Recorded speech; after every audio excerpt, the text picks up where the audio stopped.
Do you ever feel like the stock market makes your head spin? If you're anything like my daughter when she's dancing to Disney songs, sometimes there is so much spinning, you just end up falling on the ground. Notwithstanding the shameless plug to talk about my adorable little girl, but market volatility can be a real whirlwind to navigate.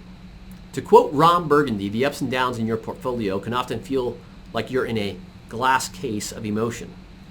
So allow me to introduce you to two brilliant individuals you might not know about. The first is Daniel Kahneman. Daniel is a psychologist that specializes in decision-making and behavioral economics.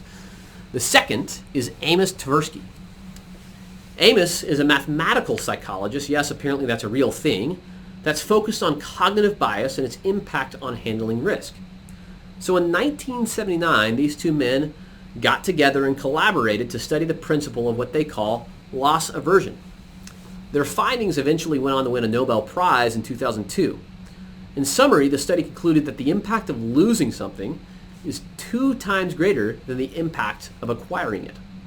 To emphasize this point, or maybe to reframe it, the feeling of pain attributed to losing money is so powerful that most people are willing to take less risk even if greater gains are available.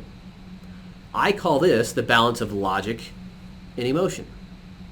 Any investor that has lived through a boom and a bust understands the challenge of navigating both the peak of the market and the bottom of the market. At the peak, people tend to be euphoric. To use an example, December 2017, Bitcoin was approaching 20,000. It was all over the news, and maybe your friends like mine were talking about how they were suddenly going to get in. Everyone seemed to be a Bitcoin expert. It was all the rage. Let's just say euphoria had taken root. 2 months later, Bitcoin had lost over 65% of its value. But at the bottom of the market, a different emotion shows its face. In March 2009, the S&P 500 bottomed out after losing approximately 50% of its value. Maybe you were there. Many investors felt the weight of a full-blown depression, not just economically, but emotionally. They cut their losses at the bottom just as the market started to recover. Maybe this all sounds a little too close to home, particularly given today's current market climate. Well, to suggest that we should be purely logical investors is to forget that we're human. But riding our emotions through the ebbs and flows of the market is it's just a fool's errand. Now back to my daughter dancing and falling on the floor. I asked her dance teacher how professional ballerinas are able to spin so much so fast and still stay standing, let alone go on to complete a complicated dance routine. The answer was simple and not surprising. They practice a lot. They develop their technique. But most importantly, they train to pick a spot as they spin that keeps their mind centered. This helps them stay stable yet nimble. Interestingly, navigating the market, it isn't that different.